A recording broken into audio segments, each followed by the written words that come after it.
अब हम लोग सेक्शन बी के प्रश्नों का हल करेंगे। सबसे पहला सवाल है, सिद्ध करें कि एक धनात्मक विषम पूर्णांक 4q+1 या 4q+3 के रूप का होता है। बच्चों, इस तरह के सवाल को हल करने में बच्चे अक्सर कन्फ्यूज़न में पड़ जाते हैं और थोड़ा सा ये कन्फ्यूजिंग होता है। क्या ये कहना चाह रहा है? धनात्मक विषम पूर्णांक, पहले शब्दों का अर्थ को समझेंगे तो ज़्यादा क्लियर होगा। धनात्मक मतलब पॉजिटिव, प्लस में है। विषम पूर्णांक, विषम संख्या है जो पूर्णांक है, दशमलव में नहीं है, पूर्णांक है। वो किस रूप का होता है? 4q+1 या 4q+3 के रूप का होता है। थोड़ा सा इसमें समझेंगे, ध्यान से टाइम देंगे थोड़ा इस पर। एक बार समझ जाएंगे तो ये हमेशा के लिए कन्फ्यूज़न दूर हो जाएगा। तो हम दो संख्याओं को जब हल करते हैं, जैसे मान लिया एक एग्जांपल ले रहे हैं, 7 को 3 से डिवाइड कर रहे हैं तो 3 दूना 6, एक ये क्या कहलाता है? 7 क्या कहलाता है? ये भाज्य कहलाता है। ये क्या कहलाता है? 3 भाजक। ये क्या कहलाता है? भागफल। और ये क्या कहलाता है? शेष। ठीक है, भाज्य, भाजक, भागफल, शेष। तो आप लोग जानते होंगे यूक्लिड विभाजन एल्गोरिदम से क्या होता है? भाज्य बराबर भाजक गुणे भागफल प्लस शेष होता है। कैसे? यहाँ देख लेंगे, भाज्य कितना है? 7 बराबर भाजक कितना है? 3, भागफल कितना है? 2 प्लस शेष, तो 3 दूना 6 और 1 7। देखिए ये दोनों बराबर आ रहा है, तो इसी से ये निकल के आया भाज्य बराबर भाजक गुना भागफल प्लस शेष। तो इसे हम लिखते कैसे हैं? भाज्य को जनरली कोई संख्या होता है भाज्य इक्वल्स टू भाजक, तो यहाँ ये भाजक प्लस भाजक गुना भागफल प्लस शेष, इस फॉर्म में ये दिया है। और ये समझेंगे तो भाजक, यहाँ भाजक कितना है? 4 है। क्यू किसे कहा जा रहा है? भागफल को, और +1 शेष है। समझ में आया इतना बात? तो यहाँ पे बोला जा रहा है कि 4q धनात्मक विषम पूर्णांक जब भी होगा तो वो 4q+1 या 4q+3 के रूप का होगा। तो अभी तो फिलहाल ये समझ में आ गया कि ये इसकी बात कर रहा है, यूक्लिड विभाजन एल्गोरिदम की बात कर रहा है, जिसमें कि ये भाजक हो गया, q भागफल और 1 शेषफल हो गया। तो जब भी कोई विषम धनात्मक पूर्णांक होगा तो वो 4q+1 या 4q+3 के रूप का होता है, ये दर्शाना है हमें। ठीक है, तो हम इसका आंसर कैसे लिखेंगे ये देख लेंगे। अब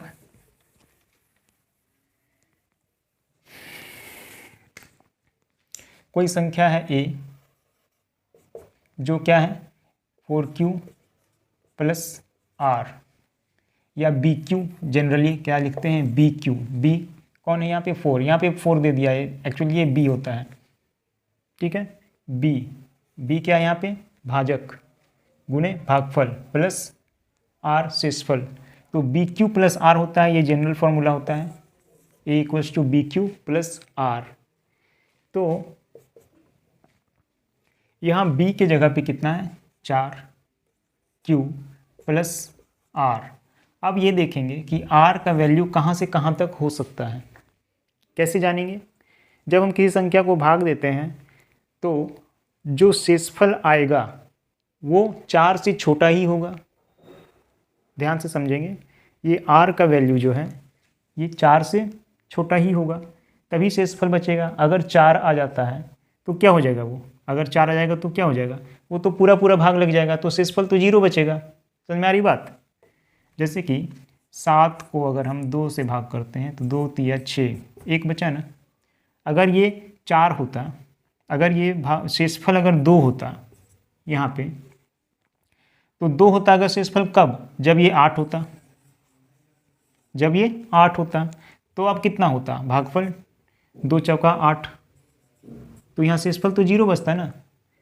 यानी कि इस हालत में जब हमारा 4q आएगा तो शेषफल हमेशा क्या होगा? 0 से लेकर के 0 से बड़ा होगा और 4 से छोटा होगा r का वैल्यू। ये समझ आई बात? आर का वैल्यू जो होगा 0 से बड़ा होगा और 4 से छोटा होगा। यहाँ देखेंगे, यहाँ इक्वल्स टू का भी साइन लगाए हैं, लेकिन यहाँ सिर्फ लेस देन का साइन लिखे हैं। तो 4 से हमेशा छोटा होगा और 0 से बड़ा होगा। क्यों? क्योंकि अगर 4 के बराबर हो जाता है तो वो पूरा पूरा भाग लग जाएगा, तो शेषफल तो 0 बन जाएगा, यहाँ जैसे हमने दिखाया। ठीक है, तो अब ये r का वैल्यू यानी कि 0 से लेकर के कहाँ तक हो सकता है? 4 से छोटा। 4 से छोटा यानी धनात्मक विषम पूर्णांक कितना होगा? 3 तक हो सकता है, यानी 0 से 3 तक वो एग्जिस्ट कर सकता है। तो जब r बराबर 0 तो a equals to 4q plus 0 होगा। r बराबर 1 तो a equals to 4q plus 1। r बराबर 2 तो a equals to 4q plus 2। r बराबर 3 तो a equals to 4q plus 3। And 4 का मान तो हो नहीं सकता है। तो अब देखेंगे कि विषम कौन है, विषम संख्या कौन है। तो 4q प्लस 0 ये कौन सा संख्या है? ये तो सम संख्या है। 4q प्लस 1, जब भी किसी भी संख्या को 4 से मल्टीप्लाई कर दे रहे हैं तो वो सम संख्या में बदल गया, और सम संख्या में जब 1 जोड़ दे रहे हैं तो क्या बदल जाता है? विषम संख्या। यानी 4q प्लस 1 हमेशा क्या होगा? विषम संख्या होगा। 4q प्लस 2 ये कौन सी संख्या होगी? सम संख्या होगी। और फिर 4q प्लस 3 ये क्या होगी? ये हमेशा विषम संख्या होगी। किसी भी सम संख्या से इसे मल्टीप्लाई कर रहे हैं और 3 उसमें जोड़ दे रहे हैं तो किस में बदल जाएगी? विषम संख्या। तो यहाँ हम देख रहे हैं कि जब r के वैल्यू 1 और r के वैल्यू 3 यानी कि शेषफल का वैल्यू 1 और शेषफल का वैल्यू 3 है, तभी यह विषम और 4q विषम संख्या आ रहा है। तो इससे साबित होता है कि धनात्मक विषम पूर्णांक किसके रूप का होगा? हमेशा 4q प्लस 1 और 4q प्लस 3 के फॉर्म का होगा, ना कि 4q प्लस 0 या 4q प्लस 2 के रूप का होगा। इस रूप का नहीं हो सकता है। इस रूप का जब होगा तो वो सम संख्या में बदल जाएगा, और विषम संख्या जब भी होगा तो 4q प्लस 1 और 4q प्लस 3 के रूप का होगा। तो यहाँ फिर लिखेंगे, अतः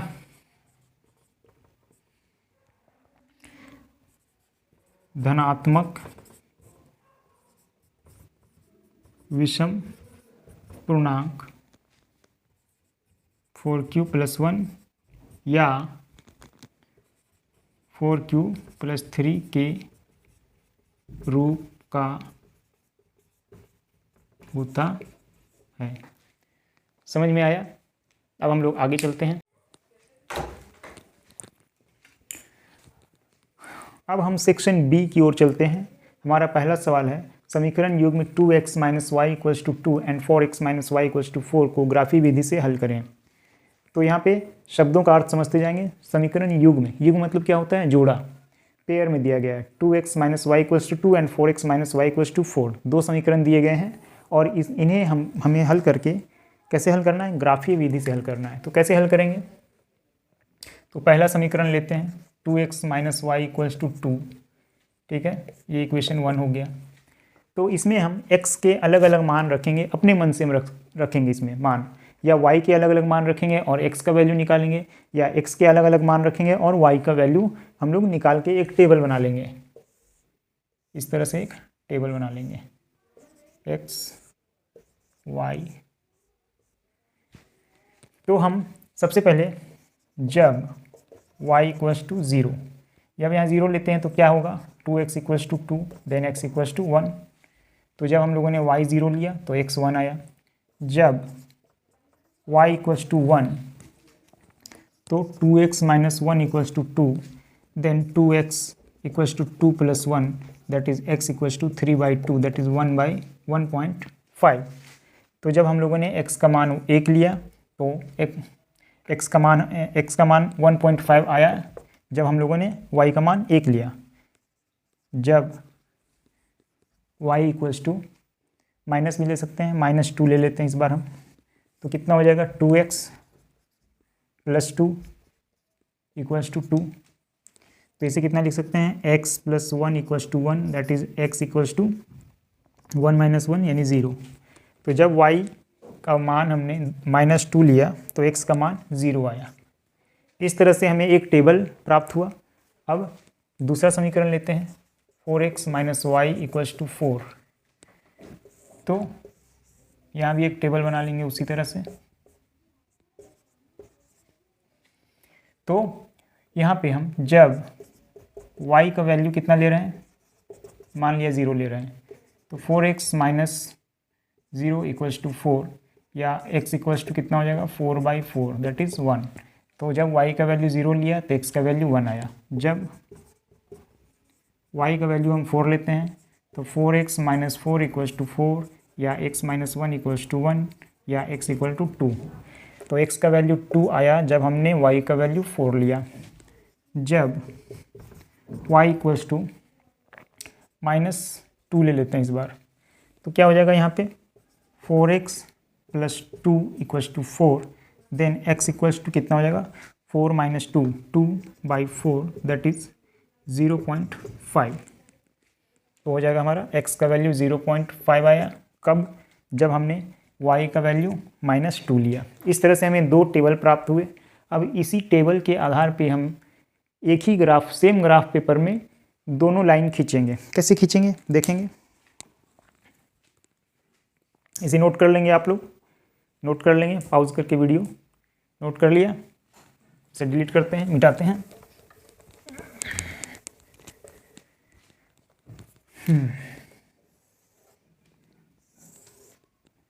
यहाँ देखेंगे x कहाँ से कहाँ तक गया है, 0 से लेकर के मैक्सिमम वैल्यू 1.5 तक, और इसमें x कहाँ तक गया है 2 तक गया है। यानी x को हम कहाँ से कहाँ तक दिखाएंगे, यहाँ से 0 शुरू है 1 2 3 4, और y का वैल्यू कहाँ से कहाँ वेरी कर रहा है 4 से और -2, तो यहाँ भी दिखा देंगे। ग्राफ पेपर पे बनाएंगे तो अच्छा बनेगा, -1 -2 -3, यहाँ पे 1 2 3 4 5, ये x एक्सिस, ये y एक्सिस। तो इसके लिए सबसे पहले हम ग्राफ खींचते हैं। x का वैल्यू 1, x का वैल्यू 1 और y पे 0। तो x अक्ष पर y निर्देशांक 0 होते हैं, 0 होते हैं, तो यहीं पे हो जाएगा पहला पॉइंट। फिर है x का वैल्यू 1.5, तो यहाँ बीच में आएगा, और y का वैल्यू 1, तो यहाँ पे आ जाएगा। फिर उसके बाद में x का वैल्यू है 0 और y का वैल्यू है -2। तो x निर्देशांक 0 कहाँ पे होता है, y पे होता है। x निर्देशांक कहाँ पे 0 होगा, y पे, तो यहाँ पे हो जाएगा -2, ये हो गया। अब इन सब को हम स्केल से इस तरह से मिलाएंगे, सभी पॉइंट्स को मिलाएंगे और इसे आगे थोड़ा बढ़ा देंगे। ये आ गया इससे। अब इसको यहाँ ड्रॉ करेंगे। कैसे करेंगे, x का वैल्यू है 1 तो y का वैल्यू है 0, यानी इसी पे आएगा, सेम पॉइंट हो गया। और फिर x का वैल्यू है 2 तो y का वैल्यू है 4, तो यहाँ पे 4, और x का वैल्यू है 0.5 यानी यहाँ पे, तो y का वैल्यू है -2 यानी यहाँ पे। ठीक है, तो ये दोनों सीधी लकीर से मिलाएंगे आप लोग स्केल से, तो इस तरह से क्रॉस कर रहा है। तो आप देखेंगे दोनों लकीर कहाँ एक दूसरे को काट रहा है। जहाँ पे दोनों लकीर एक दूसरे को काटेगा, दोनों रेखाएं एक दूसरे को काटेगी, वही उसका हल हो जाएगा। तो यहाँ आप देख सकते हैं, यहाँ से भी देख लेंगे 1 0 यहाँ भी है, यहाँ भी है, और यहाँ पे ये सेम पॉइंट आ गया। तो इसका हल क्या हो गया, हल हो गया 1 0, और इस रेखा का नाम लिख देंगे, क्या है 2x - y = 2, और इसका नाम है 4x - y = 4। क्लियर है। अब हम लोग आगे बढ़ते हैं। ठीक है, ये एपी से क्वेश्चन दिया गया है। तो इसमें देखेंगे कि 31वां पद पूछा जा रहा है और 11वां पद दिया गया है, यानी कि कितना A11, कितना लिखते हैं A11 = 38। ठीक है, A11 = 38 दिया गया है। तो A11 दिया गया है 38, यानी A11 का फॉर्मूला क्या होता है, A + n-1, जहाँ n क्या होता है, यहाँ 11 है, 11 है, तो n-1, 11 - 1, तो कितना हो जाएगा 10D = 38। ये इक्वेशन 1 हमको मिल गया। फिर दूसरा दिया गया है क्या, 16वां पद 73 है, तो 16वां पद A16 = 73, यानी A16 कहने का मतलब क्या हुआ, A + 16 - 1 यानी 15D = 73। ये हमारा दूसरा इक्वेशन मिल गया। अभी इन दोनों इक्वेशन को हल करके हम a और d का वैल्यू पता कर सकते हैं और इससे हम फिर 31वां पद निकाल सकते हैं।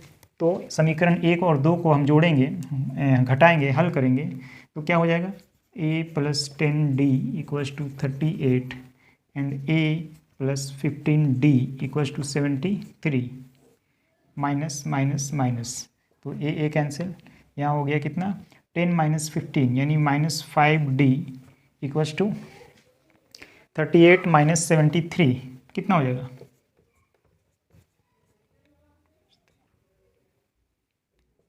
-35, माइनस माइनस कैंसिल, तो d = कितना हो जाएगा 35/5 यानी 5 × 7 = 35। डी का वैल्यू 7 आ गया। अब डी का वैल्यू हम किसी में भी रख दें, इक्वेशन 1 या इक्वेशन 2 में, तो हमें ए का वैल्यू निकल जाएगा।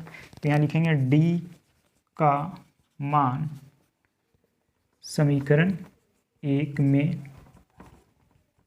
रखने पर क्या हो जाएगा, डी का मान समीकरण 1 में रखेंगे तो ये हो जाएगा a + 7 × 10 70 = 38। तो a = कितना हो जाएगा 38 - 70, तो 32, प्रथम पद का वैल्यू हो गया -32 और हमसे पूछा जा रहा है 31वां पद यानी a31 = a + 31 - 1 × d, ये फॉर्मूला होता है। तो a का वैल्यू कितना है -32 + 30 × d का वैल्यू कितना है 7 यानी कि 210 - 32 कितना आ जाएगा 178, इसका आंसर।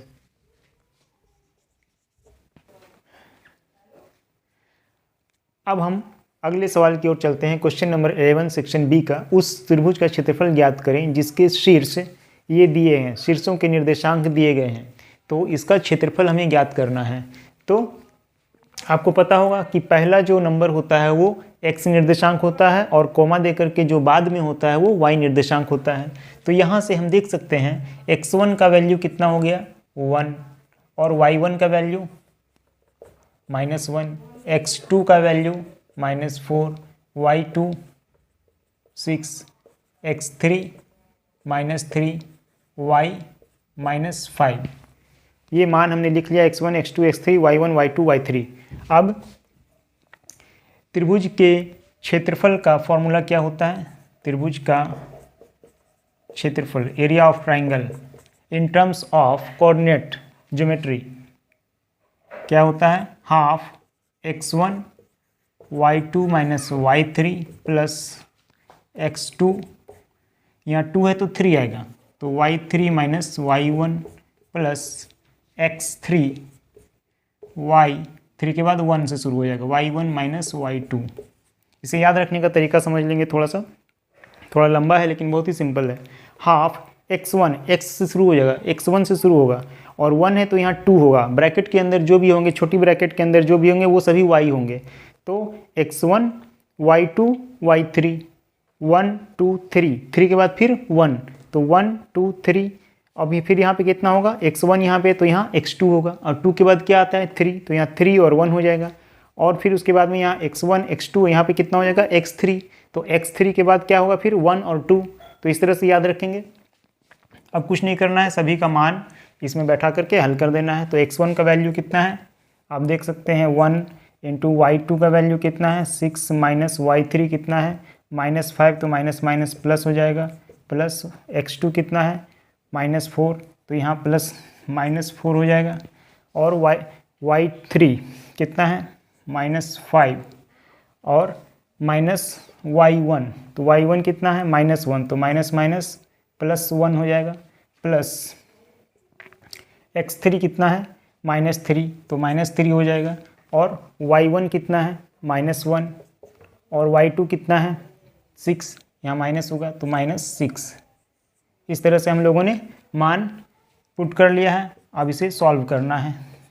तो ये कितना हो जाएगा 6 + 5 11 -4 इंटू यहाँ कितना हो जाएगा, डायरेक्ट कर देता हूँ, यहाँ हो जाएगा -4 और 4 4 4 16 माइनस माइनस प्लस और यहाँ पे -7, 7 3 है 21 प्लस 21,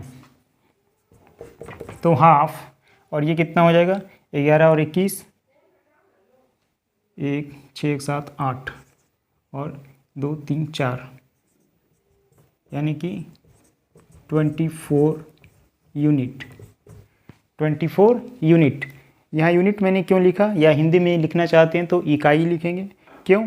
क्योंकि यहाँ पे एरिया है, तो एरिया जो होगा वो यूनिट स्क्वायर होता है। ठीक है, जब भी क्षेत्रफल निकालते हैं तो आप देखे होंगे सेंटीमीटर स्क्वायर या मीटर स्क्वायर होता है, तो यहाँ पे क्या लिख देंगे, यूनिट स्क्वायर। कितना होगा 24, इसका आंसर होगा। क्लियर है? अब हम लोग आगे बढ़ते हैं।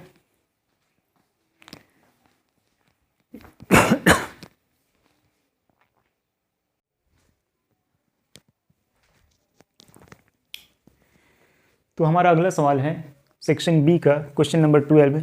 सिद्ध करें sine A plus cosec A whole square plus cos A plus sec A whole square equals to 7 plus ten square A plus cot square A. तो यह त्रिकोणमिति से ये क्वेश्चन दिया गया है और यह सर्व समीकरणों के उपयोग से हम इसे हल करेंगे। तो इसे हल करने का तरीका क्या है, LHS कितना दिया गया है, साइन ए प्लस कॉसेक ए होल स्क्वायर प्लस कॉस ए प्लस सेक ए होल स्क्वायर। इसे हम कितना लिख सकते हैं, इसे हम a plus b whole square के फॉर्मूला पे ब्रेक करेंगे। आपको पता होगा a plus b whole square क्या होता है, a square plus 2ab plus b square होता है। तो इसे हम इसे के आधार पे ब्रेक कर सकते हैं, sine square a plus 2 sine a into cosec a plus cosec square a लिख सकते हैं, प्लस अब इसे ब्रेक करेंगे cos square a plus 2 cos a into sec a plus sec square a। इसे भी हमने a plus b whole square के फॉर्मूला पे ब्रेक किया। अब हम कितना लिख सकते हैं, sine square a plus 2 sine a into cosec a। तो आपको पता होगा sine a into cosec a का वैल्यू कितना होता है, 1 होता है। तो 2 plus cosec square a plus cos square a plus 2 cos a into sec a का वैल्यू क्या होता है, 2, इसका वैल्यू 1 होता है, तो यहाँ सिर्फ 2 बच जाएगा, प्लस सेक स्क्वायर a। अब यहाँ देखेंगे साइन स्क्वायर a और कॉस स्क्वायर a दोनों मिलके क्या हो जाएगा, sign square a plus cos square a 1 होता है, तो 1 प्लस 2 प्लस, अब इसे कितना हम लिख सकते हैं, हमें लाना क्या है, टेन और कॉट के फॉर्म में लाना है। तो कॉसेक स्क्वायर का को हम ब्रेक करेंगे टेन के फॉर्म में, तो टेन के फॉर्म में कितना लिख सकते हैं, 1 plus tan 1 plus cot square a, cot के फॉर्म में होता है, प्लस 2 प्लस सेक स्क्वायर को कितना लिख सकते हैं, 1 प्लस टेन स्क्वायर a।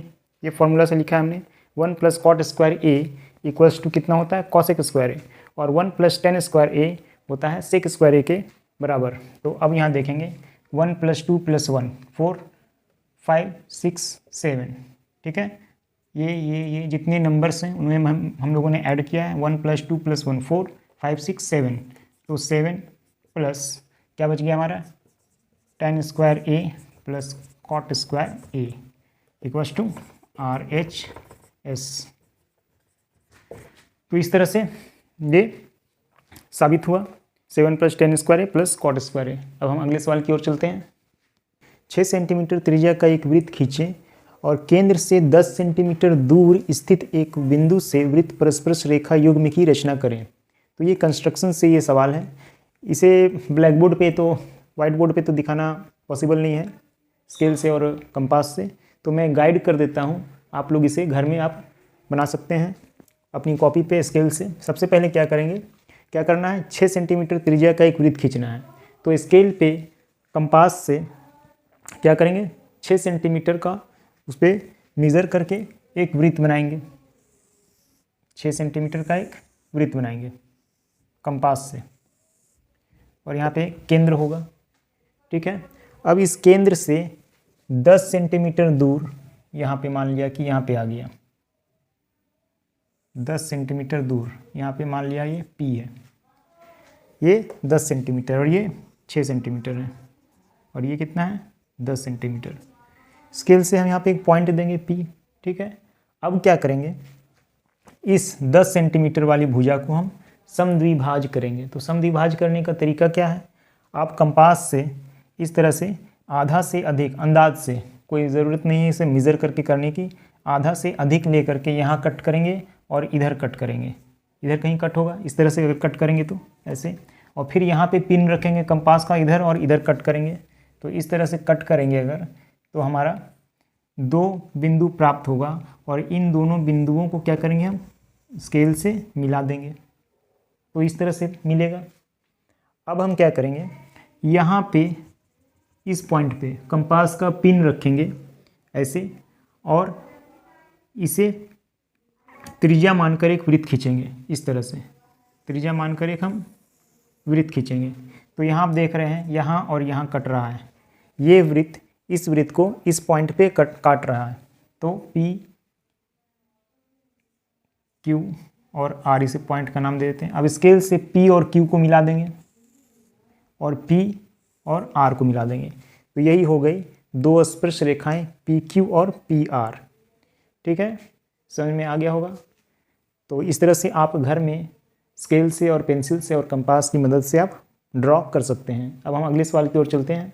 अब ये सेक्शन बी का क्वेश्चन नंबर 14 जो कि अंतिम क्वेश्चन है सेक्शन बी का, एक घड़ी की मिनट की सुई जिसकी लंबाई 14 सेंटीमीटर है, ठीक है, इस सुई द्वारा 5 मिनट में रचित क्षेत्रफल ज्ञात करें। तो एक मिनट घड़ी है जिसकी मिनट की सुई की लंबाई कितनी है 14 सेंटीमीटर। तो मान लिया ये घड़ी है, ठीक है, और इसके मिनट की लंबाई, मिनट सुई की लंबाई है 14 सेंटीमीटर। तो यहाँ पे कहने का अर्थ है कि मिनट की जो सुई है उसकी वो त्रिज्या है, क्या है वो त्रिज्या, R इक्वल्स टू कितना हो गया 14 सेंटीमीटर। और इस सुई द्वारा 5 मिनट में रचित क्षेत्रफल ज्ञात करें। तो 5 मिनट में वो कितना डिग्री का कोण बनाएगा, सबसे पहले हमें ये ज्ञात करना है कि 5 डिग्री में मिनट का सुई कितना डिग्री का कोण बनाएगा। तो कितना डिग्री का कोण बनाता है 5 मिनट में, कैसे निकालेंगे, क्या करता है वो 60 मिनट में 60 मिनट में 360 डिग्री का कोण बनाता है मिनट की सुई। 60 मिनट में यानी 1 घंटा में पूरा चक्कर लगाता है, यानी 360 डिग्री का कोण बनाता है। इसलिए 1 मिनट में कितना डिग्री का कोण बनाएगा 360/60, यानी कि कितना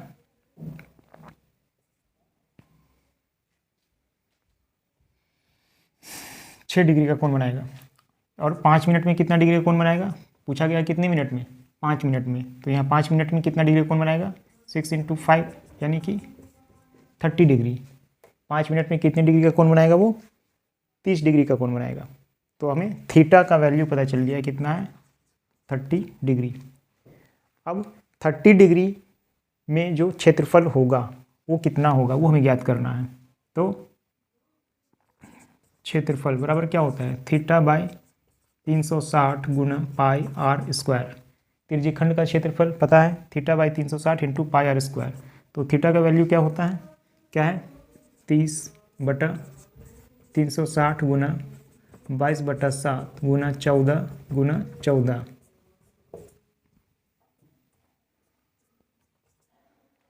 दो छक 12, 2 सत्ते 14, 2 तिया 6, 11। तब कितना आ गया अब हमारा 11 × 7 × 2/3। तो इसको अब हल करते हैं तो आता है 51.33 क्या सेंटीमीटर स्क्वायर। आंसर 51 इसे हल करके देख लेंगे आप 51.33 सेंटीमीटर स्क्वायर आएगा इसका आंसर।